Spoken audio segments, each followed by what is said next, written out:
Bismillah, assalamualaikum warahmatullahi wabarakatuh. Alhamdulillah, salatu wassalamu ala rasulillah wa ala alihi wa sahbihi wa sallama taslima. Kembali lagi kita bermajlis dalam rangka mempelajari tentang al-imanu bil yaumil akhir. Sekarang Mahat silakan buka halaman 79 dalam prinsip yang ke-20.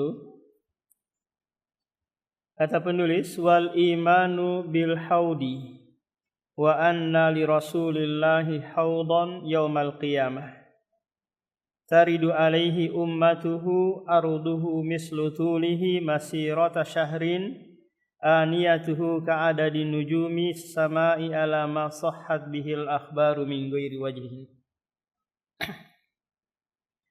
Percaya tentang adanya telaga Rasulullah SAW, yang mana kita ketahui bahwa telaga ini berada di padang mahsyar, dan setiap umat akan mendatangi telaga nabi mereka. Kalau umat Nabi Ibrahim akan mendatangi telaga Nabi Ibrahim. Umat Nabi Muhammad akan mendatangi telaga Rasulullah sallallahu alaihi wasallam. Nah, telaga itu Mahat adalah majma'ul ma', tempat berkumpulnya air yang banyak. Namanya apa? Telaga. Jadi umat Rasulullah sallallahu alaihi wasallam akan mendatangi telaga Rasulullah. Itu kalau diizinkan untuk apa? Untuk meminumnya. Karena nanti ada juga umat Rasulullah yang diusir oleh malaikat. Karena di dunia mereka apa? Mereka tidak mau mengikuti tuntunan Rasulullah. Kenapa penduduk padang mahsyar mendatangi telaga-telaga ini, Mahat? Dikarenakan kita tahu bahwa di padang mahsyar itu tanah lapang, yang tidak ada tempat berteduh, apalagi nongkrong di warung kopi nggak ada. Matahari begitu didekatkan 1 mil jaraknya, sehingga manusia sangat membutuhkan air. Sangat membutuhkan air untuk menghilangkan dahaga mereka. Maka umat Nabi Muhammad disiapkan telaga yang sangat besar. Yang ini umahat meminum air telaga ini sebelum penimbangan dan sebelum sirat. Jadi dia apa? Terjadi minum di telaga Rasulullah ini sebelum apa? Sebelum penimbangan amalan dan sebelum sirat.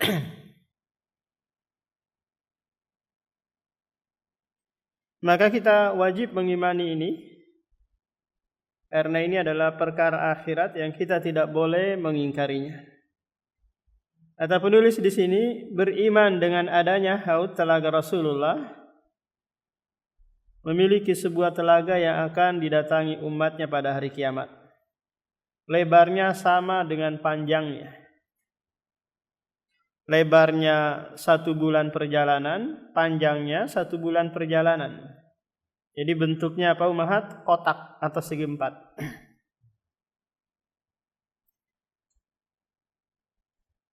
Satu bulan perjalanan itu perjalanan dengan apa? Kalau dengan pesawat pendek ya Mahat ya jaraknya. Tapi kalau dengan onta atau dengan bigol maka lebih apa? Lebih jauh jaraknya. Bejana yang dimaksud di sini adalah gayung untuk menciduk airnya sebanyak jumlah bintang di langit.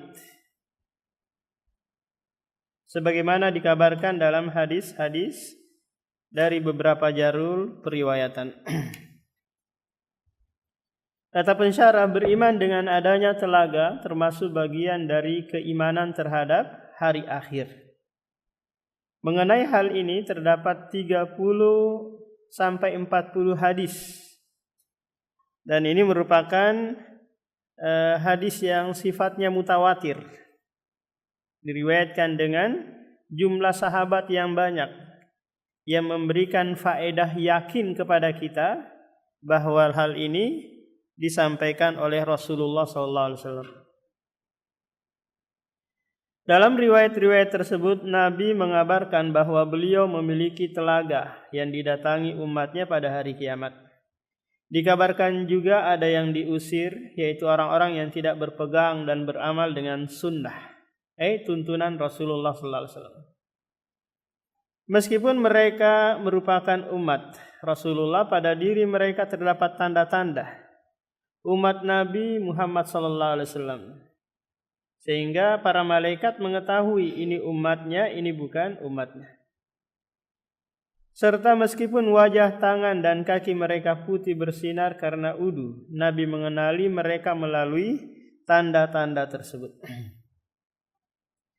Telaga tersebut sebagaimana yang disebutkan dalam hadis, panjang dan lebarnya sejauh perjalanan 1 bulan.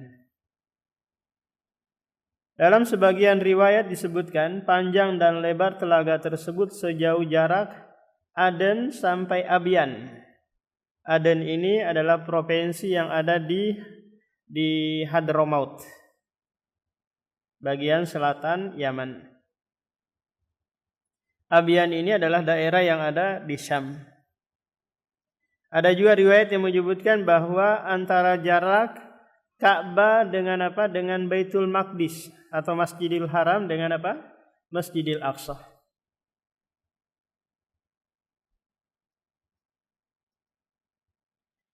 Bejananya sejumlah bintang-bintang di langit. Di dalamnya dia alirkan 2 saluran air yang tersambung ke surga. Karena nanti airnya umahat, air telaga ini itu datangnya dari Al-Kautsar. Al-Kautsar yang ada di surga, telaga khusus buat Rasulullah. Inna a'toina kal kautsar.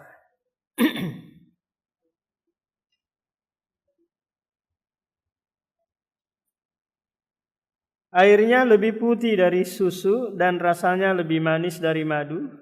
Barang siapa yang meminumnya, ia tidak akan merasa haus sampai ia memasuki surga.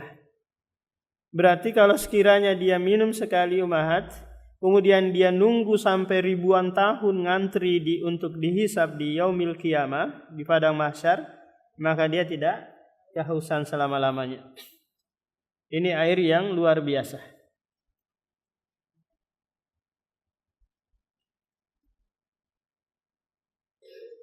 Orang-orang mukmin mendatangi telaga tersebut, sedangkan orang-orang munafik dan kafir dihalau darinya. Disebutkan juga jarak antara Aden, terbalik ini ya, Aden, dan Abyan. Hal ini menunjukkan luasnya sama dengan jarak perjalanan selama sebulan sesuai dengan kebiasaan yang mereka ketahui, yaitu perjalanan menggunakan onta atau keledai.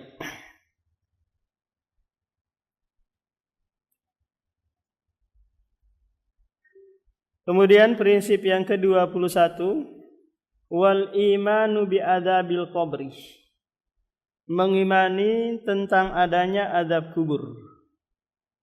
Ini juga bagian dari perkara akhirat.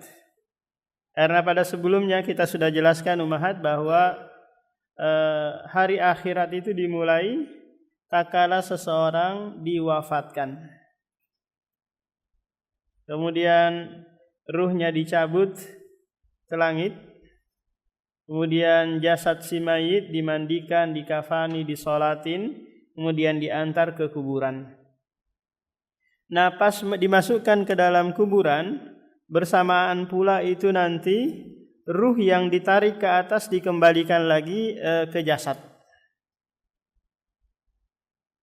Nah, setelah itu si mayit ditimbun, kemudian didoakan oleh orang-orang yang mengantarnya. Nah, ketika mereka pulang, langkah sendal mereka, terompah mereka itu masih kedengaran oleh si mayit. Nah, setelah itu barulah datang malaikat Munkar dan Nakir untuk menanyakan 3 hal.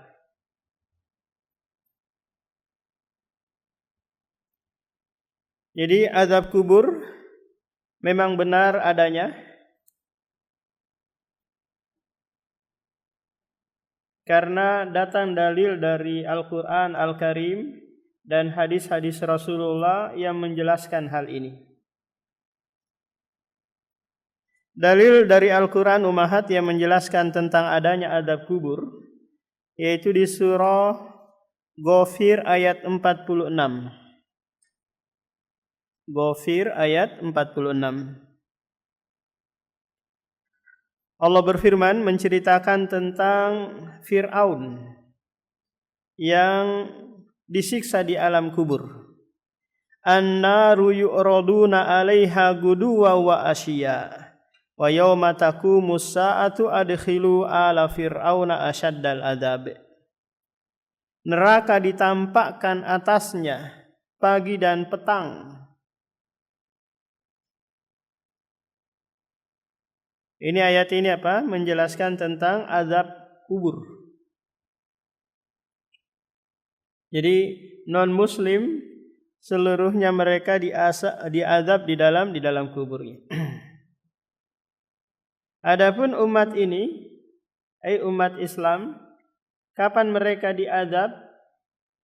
Ketika mereka tidak sanggup menjawab pertanyaan malaikat Munkar dan Nakir. Apa pertanyaannya Ummahat? Man rabbuk wa man nabiyuk wa ma dinuk. Sudah siap enggak kira-kira jawabannya? Jawabannya pakai apa Ustaz? Pakai bahasa Arab atau pakai bahasa Bugis? Enggak, nanti Allah berikan kekuatan untuk kita menjawab. Karena Allah Subhanahu wa taala berfirman di dalam Al-Qur'an di surah Ibrahim itu,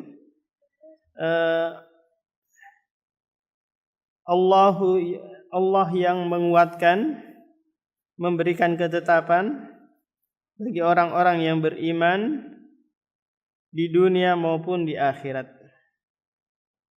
Allah berfirman, yusabbitullahu alladhina amanu bil qawlis sabiti fil hayatid dunya wa fil akhirah.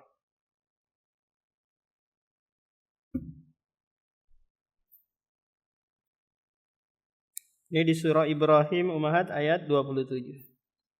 Allah memberikan kekokohan orang-orang yang beriman di dunia maupun di akhirat.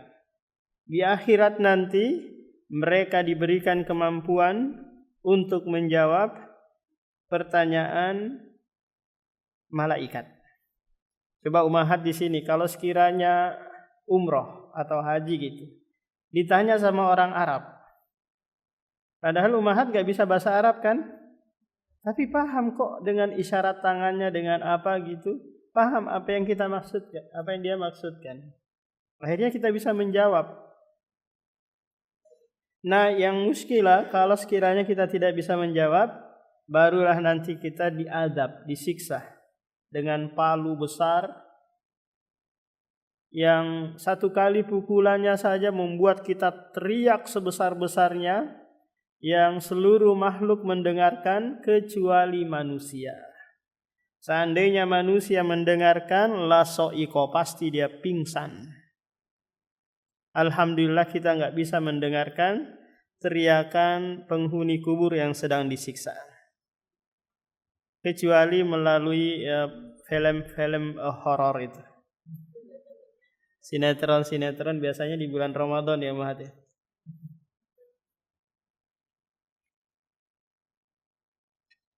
Nah, baru apa si penghuni tadi disiksa. Kalau dia tidak bisa menjawab. Sampai kapan dia disiksa Ummahat? Sampai tiupan sangkakala yang kedua. Coba bayangkan Ummahat, Nabi Muhammad kan meninggal di tahun 11 Hijriah, tanggal 12 Rabiul Awal, hari Senin pagi. Paham Ummahat? Nah, Rasulullah hidupnya 63 tahun kan? 53 tahun di Mekah, 10 tahun di Madinah. Nah sekarang umat sudah berapa tahun hijriahnya? 1446 kan? Ya. Berarti Rasulullah saja sudah menunggu selama 1400 ya, 1400 berapa itu? Meninggal di tahun 11 Hijriah kan? 1435 tahun Rasulullah meninggal. Berarti sudah 1435 tahun beliau menunggu. Berarti apa umahat? Waktu menunggu kita lebih lama daripada waktu hidup kita di dunia. Maka orang yang pintar atau berakal, dia akan menyiapkan tempat yang lebih nyaman untuk dia berlama-lama di situ, yaitu kuburan. Sementara kita tahu bahwa kuburan itu adalah rest area, tempat persinggahan saja. Dari alam dunia, alam barzah, kemudian alam akhirat. Kita paling 60, 70 atau 80 tahun di dunia, setelah itu kita tinggalkan. Rumah yang kita bangun, mobil yang kita beli, semua akan berpindah ke pemilikannya. Kita di dalam kubur siapa yang menemani? Hanya amalan soleh dan amalan keburukan kita. Wa anna hadhil ummatu tuftanu fi kuburihi. Bahwasanya umat ini akan difitnah. Difitnah maksudnya apa? Umat ditanya. Ditanya untuk sebagai bentuk ujian bagi setiap apa? Mayit. Fi kuburihi, di dalam kubur mereka. Yang jelasnya apa? Di dalam barzah, di alam barzah. Karena di sana nanti umat ada manusia yang tidak dikubur karena mati di laut atau mati tertimbun di dalam perut bumi atau mati karena dimakan buaya, dimakan serigala dan yang lainnya. Wa tus'alu 'anil iman wal islam man rabbuhu wa man nabiyuhu. Mereka akan ditanya tentang keimanan, keislam, siapa Robnya, siapa nabinya, apa agamanya. Maka 3 hal ini pertanyaan yang dilontarkan oleh malaikat Munkar dan Nakir. Wa ya'tihi munkarun wa nakirun. Dinamakan malaikat Munkar dan Nakir karena kita ingkari. Kita tidak kenal malaikat tersebut.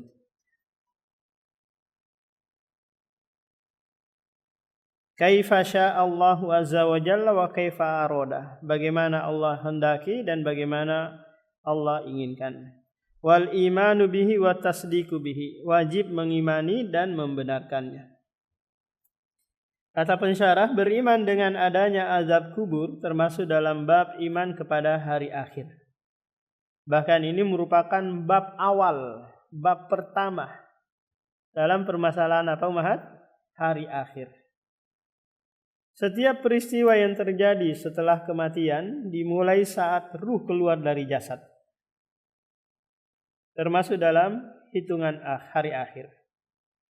Disebutkan barang siapa yang telah meninggal dunia maka telah terjadi kiamat baginya. Yaitu kiamat apa umat? Kiamat kecil. Dan ia telah memasuki fase-fase yang terjadi setelah kematian. Jadi kalau seorang sudah meninggal dunia, sudah dikubur, maka tidak ada lagi istilahnya kembali ke dunia umat. Apakah ruhnya ataukah jasadnya. Jadi istilah nggak ada gentayangan, apalagi mondar-mandir 40 hari setelah dia meninggal dunia. Ini keyakinan orang-orang Hindu. Apalagi bangkit dari kuburan, bergantungan di atas pohon, sundal bolong dan yang lainnya. Ini keyakinan yang tidak ada dasarnya dan merusak akidah. Termasuk peristiwa yang terjadi setelah kematian ialah keimanan dengan adanya siksa dan nikmat kubur. Adapun nikmat kubur ummahat itu terjadi setelah dia bisa menjawab. Setelah dia bisa menjawab, Rabbi Allah, catat baik-baik ini ummahat jawabannya. Rabbi Allah, Robku adalah Allah. Muhammadun Nabi, Muhammad adalah nabiku. Al-Islamu dini, Islam agamaku. Nah, jika ini sudah bisa kita jawab, maka para ulama berselisih umat. Apakah kita hidup ataukah kita mati? Kalau kita hidup berarti hidup dengan ketenangan. Hidup yang sifatnya istirahat sampai menanti hari kebangkitan. Kalau kita diwafatkan berarti diwafatkan juga dalam keadaan tenang. Karena Allah sebutkan di dalam Al-Quran, di dalam surah Al-Baqarah itu, فَكَيْفَ تَكْفُرُونَ وَكُنْتُمْ أَمْوَاتًا فَأَحْيَاكُمْ ثُمَّ يُمِيتُكُمْ ثُمَّ يُحْيِيكُمْ. Bagaimana kalian kufur kepada Allah? Dulunya kalian itu amwat, tidak ada. Lalu Allah Subhanahu wa taala menghidupkan, kemudian mematikan, kemudian menghidupkan lagi.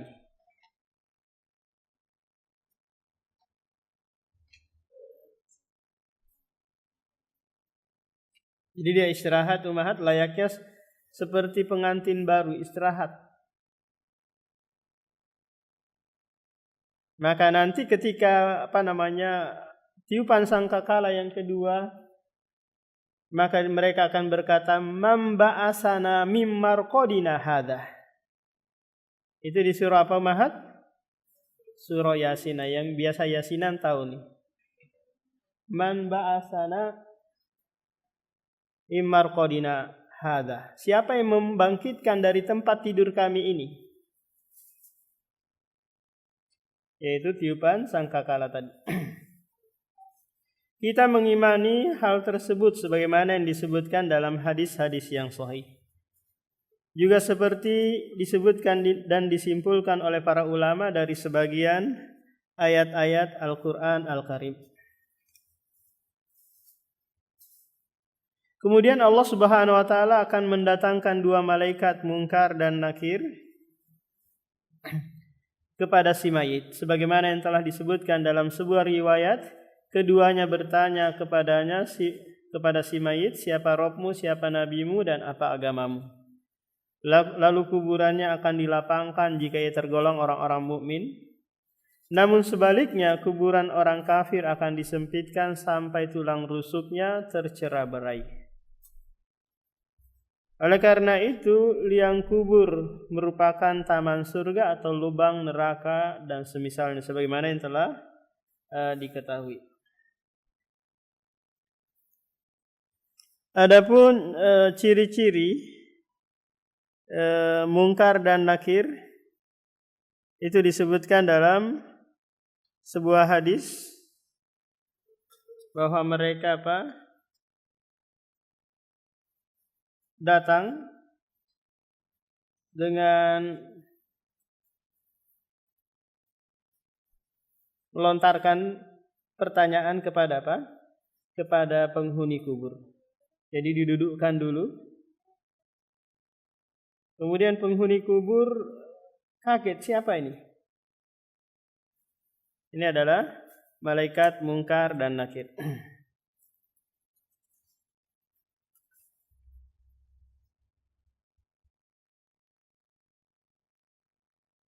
Dan kemudian kata pensyarah di sini, hal tersebut meliputi setiap orang yang sudah meninggal, baik yang sudah atau belum dikuburkan. Belum dikuburkan ini maksudnya apa ummahat? Dia sudah meninggal kan? Cuma belum dimakamkan. Mungkin nunggu dari Belanda keluarganya atau dari Amerika. Jika belum dikebumikan sekalipun misalnya, atau dimakan binatang buas, dibakar lalu abunya diterbangkan di udara, daratan atau lautan, maka Allah maha mampu memberikan siksaan atau kenikmatan yang memang berhak diperolehnya. Jadi kesimpulannya bahwa orang yang sudah meninggal, jasad dan ruhnya nanti berada di alam barzah. Allah sebutkan di dalam Al-Quran, barzakhun ila yaumi yub'atsun. Apa itu barzah umahat? Barzah itu adalah benteng penghalang yang menghalangi si mayit itu untuk ke dunia. Allah sebutkan di surah Al-Mu'minun ayat 100, di mana setiap orang-orang yang dikubur umahat itu berharap agar dikembalikan ke dunia untuk melakukan amalan soleh. Ada yang pengen sedekah, ada yang kepengen sholat, banyak yang mau dia lakukan.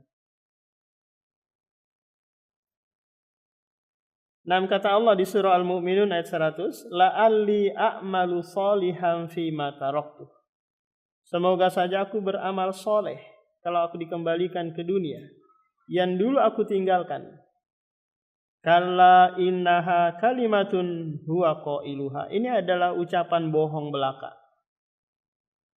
Wa mi waraihim barzakhun ila yaumi yub'atsun.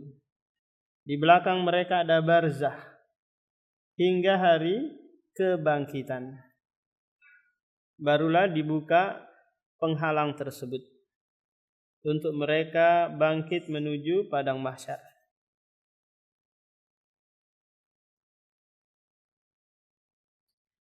Begitu juga dengan hukuman setelah kematian dan yang terjadi pada ruh di alam barzah. Ruh-ruh tersebut tetap ada setelah terpisah dari jasad. Jadi para ulama berselisih umahat, apakah yang disiksa di alam kubur itu ruh saja ataukah juga jasad? Maka yang lebih dekat dalam permasalahan, lebih dekat pada kebenaran adalah yang diazab itu ruh dan jasad. Kedua-duanya mengalami siksaan, mengalami kenikmatan. Sebagaimana yang kita ketahui umahat bahwa ruh itu adalah makhluk Allah yang tidak fana. Makhluk Allah yang tidak fana. Surga, neraka, dan ruh ini adalah dia tidak fana. Dia tidak fana, tidak mengalami kehancuran. Coba kita bayangkan sejenak kalau kita mimpi di malam hari umahat, kita mimpi digebukin orang. Padahal kita membayangkan sesuatu kan yang istilahnya apa? Ruh kita yang digebukin kan, tapi badan kita ikut memar juga. Badan kita ikut bergerak juga. Kesakitan, teriak. Padahal itu pikiran kita saja menerawang kemana-mana kan. Kita juga ikut merasakan. Nah, kenapa orang-orang Mu'tazilah mengingkari tentang adanya siksaan kubur ini? Karena tak kala mereka bongkar kuburan yang sudah lama masih utuh aja jasadnya, nggak ada. Padahal ini pelaku maksiat, ini pekerja bank dan yang lain. Nggak ada kata mereka siksa kubur. Mereka mengkiaskan siksa kubur itu dengan apa? Dengan siksaan yang ada di dunia ini yang harus kelihatan oleh kasat mata. Padahal alamnya sudah berbeda. Tapi Allah terkadang menampakkan.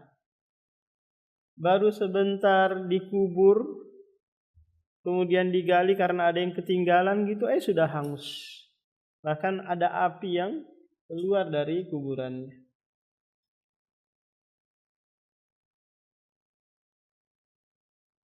Tapi ini perkara yang umahat? Perkara yang nadir, yang jarang.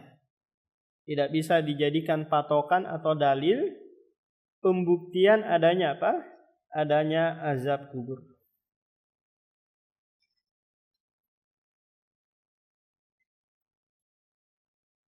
Meski jasad bersifat fana.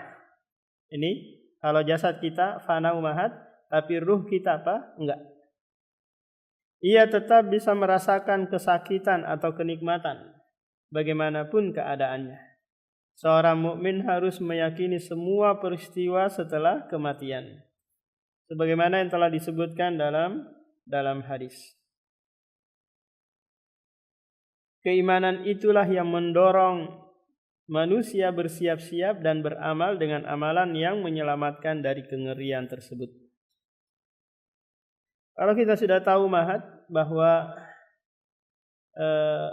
amalan soleh lah yang membuat kita tenang di alam kubur, yang setia menemani kita, suami, anak-anak semua akan meninggalkan, harta apalagi. Maka ini yang kita kedepankan, ini yang kita usahakan selama kita di dunia ini. Jangan sampai kita masuk di dalam firman Allah yang disebutkan di awal surah At-Takatsur. Alhaakumut takatsur hatta zurtumul maqabir. Berbangga-bangga, bermewah-mewahanlah yang telah melalaikan kalian hingga kematian datang, hingga kalian masuk ke dalam kubur baru sadar, ternyata saya banyak meninggalkan amalan.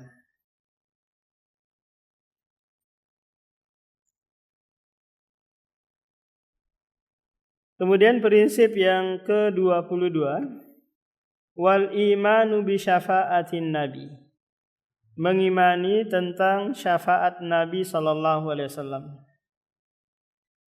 Syafaat itu mahat adalah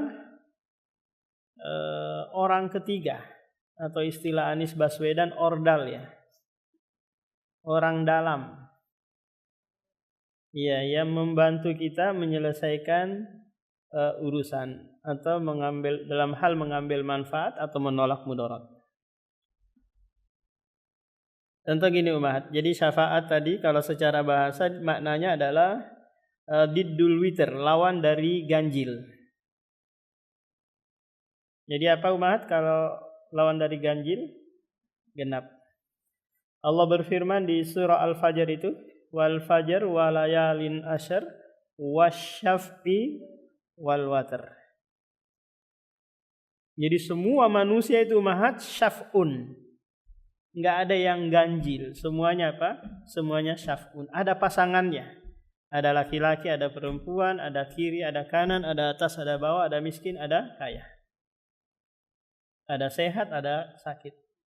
Seorang yang kaya jangan bangga dengan kekayaan. Enggak mungkin kamu kaya kalau enggak ada orang miskin. Kan enggak ada perbandingan. Kamu yang cantik jangan bangga dengan kecantikanmu sampai menghina yang jelek. Kamu enggak mungkin cantik kalau enggak ada yang jelek. Paham? Pemimpin enggak mungkin ada pemimpin kalau enggak ada bawahan. Kan siapa yang kamu mau suruh? Ustadz menyampaikan gak mungkin dia berkoar-koar sementara gak ada orang di depannya. Gak ada jamaah, ngomong sama siapa dia kalau gak ada jamaah yang mau mendengarkan. Kalian dibilangin orang gila nih, ngomong sendiri kok. Nah jadi tadi apa? Secara bahasa syaf'un adalah lawan dari ganjil. Secara istilah syaf'un atau syafaat itu adalah menjadikan orang lain sebagai perantara. Menjadikan orang lain sebagai perantara dalam hal mengambil manfaat dan menolak mudarat. Menjadikan orang lain atau orang ketiga dalam hal mengambil manfaat dan menolak mudarat. Contoh gambarannya seperti ini umat di dunia ya. Kita cirikan contoh dulu dunia. Saya taruhlah naik motor, qadarullah di jalan ditahan sama polisi karena nggak bawa SIM, nggak bawa STNK dan yang lainnya. Terus saya telepon murid saya di Polda, Pak ini tolong selesaikan dulu ini yang nahan saya. Oh, akhirnya ditelepon sama teman saya, sama murid saya. Itu ustadz saya lepaskan. Berarti apa ini Mahat? Saya menjadikan dia sebagai orang ketiga dalam menolak mudorot ini. Saya kan mau ditangkap, mau ditilang ini. Iya. Dalam hal mengambil manfaat bagaimana? Contoh kita sudah masukkan lamaran ke sebuah perusahaan. Tapi qadarullah nggak diterima-terima. Akhirnya kita melalui jalur belakang mengambil orang dalam. Kemudian kita sogok orang tersebut, kita kasih uang, kita antarin makanan. Untuk apa? Untuk meloloskan kita. Maka ini apa umahat? Ini adalah syafaat. Jadi ada syafaat yang sifatnya boleh, ada yang tidak boleh. Kalau yang kita contohkan tadi, itu tidak boleh. Itu bagian dari apa? Sogok menyogok. Nah kalau sekiranya kita memberikan syafaat orang lain tapi tidak mendatangkan manfaat bagi kita, maka ini tidak mengapa umat. Contoh gini, kita ada kenal orang kaya, sementara jamaah kita ini ada yang miskin yang butuh bantuan. Akhirnya kita bilang, kamu sebut aja nama saya di sana, kamu minta nanti sebut saya temannya ini, pasti kamu akan diberi. Nah, ini namanya apa umahat? Syafaat dalam hal kebaikan. Nah untuk syafaat nanti di akhirat umahat ada 8, 3 khusus untuk Rasulullah dan 5 yang lainnya itu boleh untuk Rasulullah dan yang lainnya. Nah, ketiga syafaat yang khusus bagi Rasulullah itu, yang pertama adalah syafaat untuk pamannya Abu Thalib. Pamannya Abu Thalib. Bukan menghilangkan siksaan, tapi meringankan siksaan. Karena pamannya Abu Thalib ini mati dalam keadaan musyrik. Tapi semasa hidupnya senantiasa membantu ponakannya. Dalam dalam dakwah, membela, membantu dan yang lainnya, banyak hal kebaikan. Nah sementara Abu Thalib musyrik, nggak boleh orang mukmin mendoakan orang musyrik, nggak boleh orang mukmin memberikan syafaat kepada umahat, kepada orang musyrik. Nah ini khusus untuk Rasulullah. Dan khusus pula untuk pamannya saja Abu Thalib. Bahkan orang tuanya sendiri Rasulullah nggak bisa memberikan syafaat. Ibunya, bapaknya Abdullah nggak boleh diberikan syafaat kepada kedua orang tuanya. Kenapa umahat? Karena syafaat itu bagi orang yang diridhoi oleh Allah Subhanahu wa taala. Allah berfirman di ayat kursi itu umahat, man dzalladzi yashfa'u indahu illa bi'idzni. Tidak boleh ada yang memberikan syafaat di sisi Allah pada hari kiamat kecuali dengan izinnya. Dan tidak boleh memberi syafaat kecuali liman irtadha, kecuali bagi yang diridhoi, baik asy-syafi' maupun al-masyfu', yang memberi maupun yang diberi. Nah sementara orang musyrik ini adalah orang yang tidak diridhoi oleh Allah Subhanahu wa taala. Ini syafaat yang pertama umat. Yang kedua, syafaat yang kedua adalah syafaat al-uzmah. Yaitu ketika seluruh manusia kebingungan di padang mahsyar, meminta siapa nih yang kita jadikan perantara agar memohon kepada Allah, disegerakan urusan. Datang kepada Nabi Adam merasa salah, pernah melakukan kesalahan gitu. Datang kepada Nabi Nuh juga pernah melakukan kesalahan. yaitu meminta kepada Allah agar anaknya diselamatkan. Ibrahim juga merasa pernah melakukan kesalahan. Nabi Musa dan yang terakhir Nabi Isa juga enggak bisa. Tapi Nabi Isa enggak memberikan alasan. Terakhir Nabi Muhammad SAW barulah dia bisa melakukannya. Karena Allah berfirman kepada Nabi Muhammad, syafi'tu syafa'. Mohonlah syafaat, pasti engkau akan diberikan hal tersebut. Nah, inilah berkat doa-doa umatnya yang dipanjatkan setelah azan berkumandang. Apa umat doanya? Allahumma rabba hadhihi da'wati tammah was-salatil qa'imah ati Muhammadinil wasila wal fadilah wa ba'ashu maqamam mahmudanil ladzi wa'ata. Adapun kelanjutannya innaka la tukhliful mi'at, ini dhaif, lemah.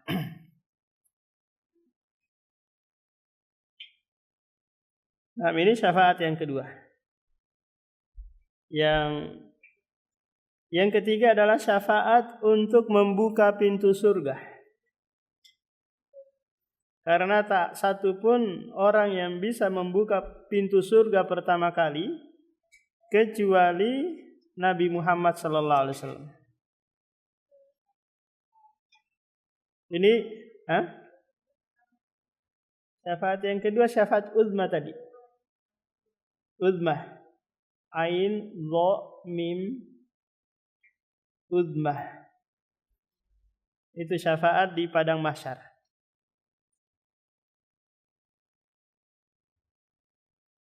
Ini yang khusus bagi Nabi Muhammad, enggak boleh nabi-nabi yang lain. Wala rasul wala umat yang lain. Kemudian syafaat yang kelima berikutnya, dan ini umum umahat ya, siapa saja nanti dari kalangan orang beriman bisa memohonkan hal tersebut.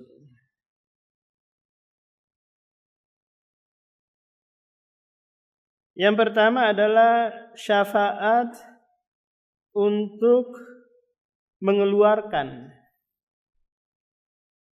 penghuni neraka yang sedang disiksa.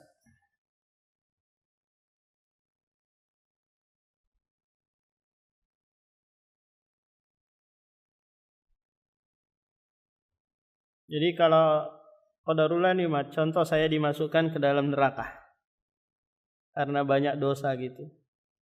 Terus ada salah satu umahat di sini ingat, akhirnya memohonkan kepada Allah agar saya dikeluarkan dari neraka. Maka ini boleh.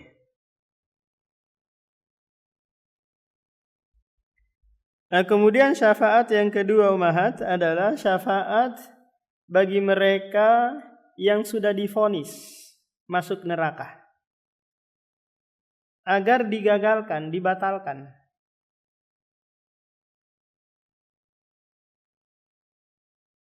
Contoh ada teman kita yang dia sudah karena banyak kesalahan, timbangan keburukannya lebih berat, sudah siap dicemplungin, akhirnya ada yang maju dari kalangan teman-temannya, orang-orang yang beriman. Ya Allah, jangan masukkan dia. Maka ini boleh.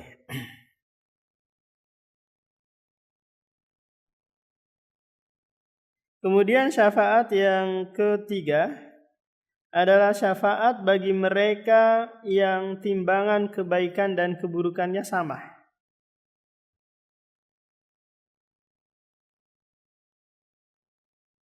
Timbangan kebaikan dan keburukannya sama. Ini butuh apa umahat? Butuh syafaat juga agar dimasukkan ke dalam surga. Kemudian yang keempat ya umahat ya.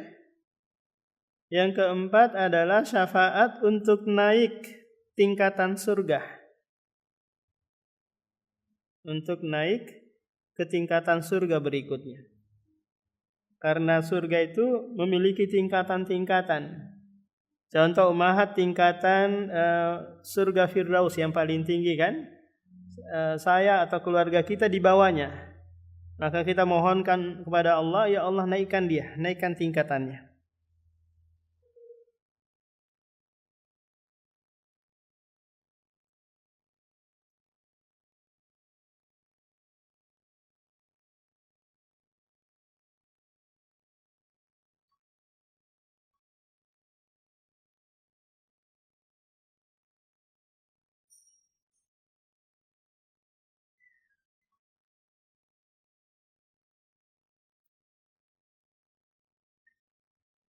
Nah, syafaat berikutnya Mahat adalah syafaat bagi mereka yang sudah disiksa di dalam neraka agar diringankan azabnya.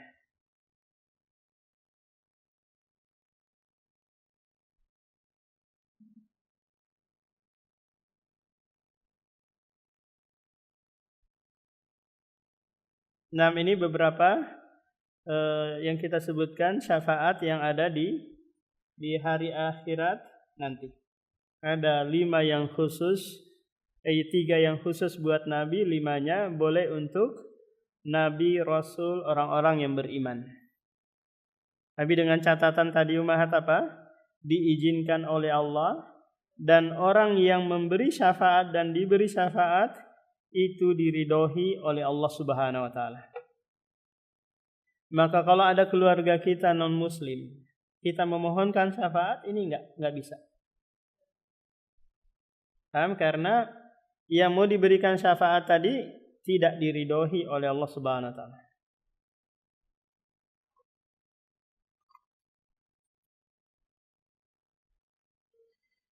Kata penulis, wal imanu bi syafaatin nabi wa bi yaumi yakhrujuna minan nari ba'da mahtaraku wa saru fahman wa yu'maru bihim ila nahri ala bawabi babil jannah kama jaa fil asari kaifa syaa Allah wa kama syaa innama huwal imanu bihi wa tasdiqu bihi. Beriman kepada syafaat Nabi serta kaum yang keluar dari neraka setelah hangus terbakar dan menjadi arang.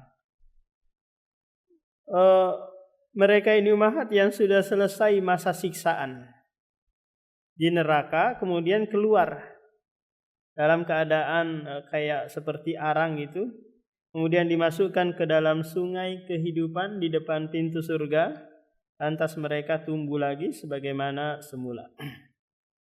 Lalu diperintahkan apa? Masuk surga. Adapun tadi yang belum selesai masa siksaannya berakhir gitu, tapi dimohonkan agar dikeluarkan secepatnya.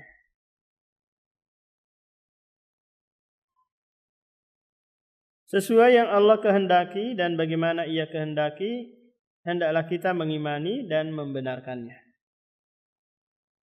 Ini juga termasuk dari iman kepada hari akhir. Di antara keutamaan dan keistimewaan Nabi Muhammad SAW adalah riwayat yang menyatakan bahwa beliau pemberi syafaat yang syafaatnya diterima di padang mahsyar, yaitu apa? Syafaatul uzma tadi. Syafaat yang besar yang seluruh nabi dan rasul tidak sanggup memohon kepada Allah. Banyak dalil yang menyebutkan bahwa beliau memberikan syafaat kepada umatnya dan seluruh makhluk.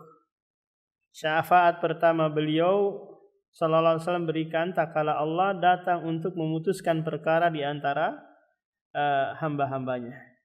Ketika berdiri untuk menunggu keputusan yang begitu panjang. Ini syafaatul uzmah. Itu terjadi setelah mereka meminta syafaat kepada ulul azmi Adam, Nuh, Ibrahim, Musa dan Isa alaihimussalatu wassalam. Masing-masing para rasul tersebut menyampaikan alasan yang menjadikan mereka tidak berani meminta syafaat. Kemudian Rasulullah bersabda, "Analaha, saya yang berhak memberikan syafaat tersebut." Nabi juga memberikan syafaat kepada orang yang akan masuk surga. Beliau menjadi orang yang pertama kali dibukakan pintu surga. Nah, meskipun Nabi belakangan, umatnya juga umat belakangan, tapi Nabi dan umatnya yang paling pertama masuk surga. Rasulullah SAW juga memberikan syafaat kepada suatu kaum guna mengangkat kedudukan mereka di surga. Nah, ini umum umahat ya, baik Nabi Muhammad maupun nabi-nabi yang lain atau kaum mukminin. Adapun syafaat beliau bersama para nabi dan malaikat adalah syafaat untuk ahli tauhid, pelaku dosa besar agar keluar dari neraka setelah mereka terbakar dan hangus. Ini juga umum. Jadi yang sudah dicemplungin kita mohonkan agar dikeluarkan, maka ini boleh. Contoh qadarullah nih suami kita ternyata dimasukkan ke dalam neraka. Maka kita istri yang soleha, maka segera memohonkan. Mereka keluar dari neraka setelah melalui masa yang panjang. Bisa jadi 1000 tahun atau selain itu. Lalu mereka dilemparkan ke sungai di surga yang dinamakan Nahrul Hayah, sungai kehidupan. Lalu mereka tumbuh di dalamnya seperti tumbuhnya biji-biji di tepi aliran sungai. Kemudian mereka mendapatkan kenikmatan sebagaimana kenikmatan penduduk surga. Hal itu dikarenakan mereka dari golongan orang-orang yang benar akidahnya. Jadi umahat bahwa setiap mukmin yang memiliki aslul iman, ada dasar iman di dalam hatinya meskipun itu seberat biji jagung, maka Allah pasti akan mengeluarkan mereka dari neraka jahanam. Ini adalah keyakinan Ahlussunnah wal Jamaah, bahwa orang mukmin itu kalau dimasukkan ke dalam neraka maka mereka tidak kekal. Beda dengan Khawarij yang meyakini bahwa pelaku dosa besar dari kalangan mukmin itu kekal di dalam neraka. Rasulullah bersabda, yukhrijullahu man kana fi qalbihi mithqala dzarratin minal iman minan nar.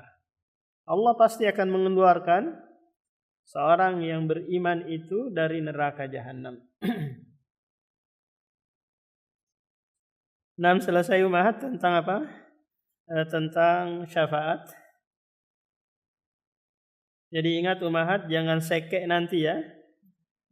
Ketika diberikan kesempatan untuk memberikan syafaat, maka lihat orang-orang yang kita kenal, orang-orang yang sudah banyak berbuat baik kepada kita, maka jangan lupa berbuat kebajikan, yaitu memohonkan agar Anda menjadi ordal, orang dalam yang meminta syafaat kepada Allah.